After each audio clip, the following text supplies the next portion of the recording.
Josh Tabish is Campaigns Director with OpenMedia. So what's your reaction, Josh, to this comparison between phone service and coffee? Well, I think the question that many Canadians, and importantly policymakers, should be asking right now is, what is the cost, of leaving Canadians behind? Right now, data tells us that 20% of Canadians do not have mobile phone services presently. This is a huge chunk of the population that is not able to participate in our economy on a level playing field with others, a kind of case of digital haves and have-nots. You know, my friends that went off to Fort McMurray and places like that to work are not posting pictures of lattes on Instagram right now.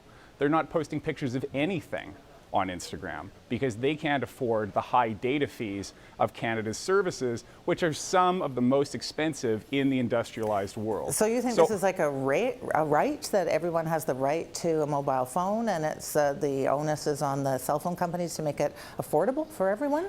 Well, that's a great question, Diane. I mean, Canadians presumptively view mobile phone services, as a essential part of their daily lives. Think of how hard it would be to get a new job without a mobile phone, to be part of an educational system, to skill up, to train up for the jobs of tomorrow. This is presumptively viewed as a kind of basic service in Canada, and it's something that people around the world, both governments and experts, are giving serious consideration to, and Canada should follow in their footsteps and do the same. Well, there are those very low-cost plans, as we were describing, but I guess I just want to get back to this. For most Canadians who do have a cell phone, of course, they're going to say the bills are too high. People always think their bills are too high. Can you say that actually the cost is way out of whack with the price that's being charged? Do you have the information to make a calculation of what prices should be or could be in Canada? Yeah, I mean, you don't have to believe me. Independent reports from around the world, from the OECD, from other think tanks, have all confirmed time and time again that Canada's prices are some of the highest in the industrialized world for what's widely recognized as poor service. And the cost keeps going up. The government and the CRTC's own reports, which you referenced in your introduction, have confirmed that once again prices are up and household spending is up year on year.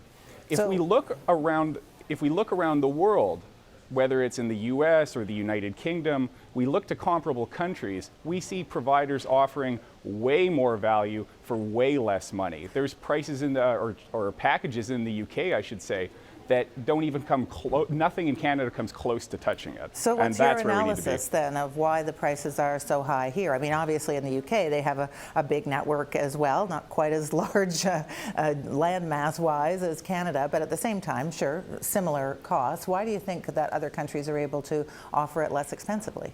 Well, the first thing is the presence of more choice.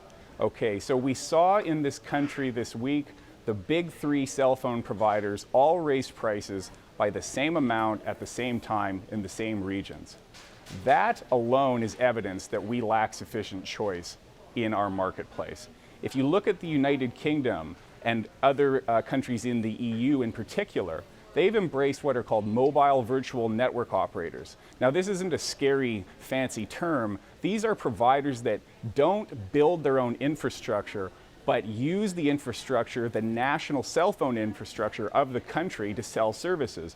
And they have brought the prices way, way down. This is the type of approach we need in Canada, but because the big three control 90+% of the market, it's impossible for these companies to set up shop in Canada and sell services. So you're talking about a smaller provider that would be able to piggyback on the network, so to speak, and offer more competitive prices. And that's allowed in other countries and not allowed here. Have I got that right?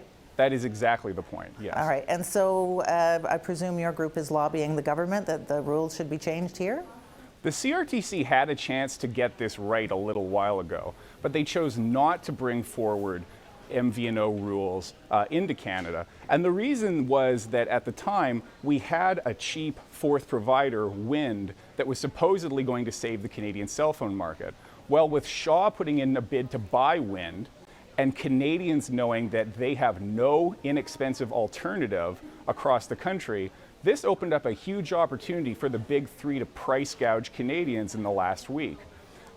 Fair MVNO rules need to be brought in by the CRTC. We need an open access, a set of open access rules that allowed a wide variety of players to provide service in the country, and we need that urgently as, again, Shaw takes over potentially Wind in the coming months. All right, and I presume your group will be there urging that to happen fast. Absolutely. Okay, thanks for being with us. Thanks so much.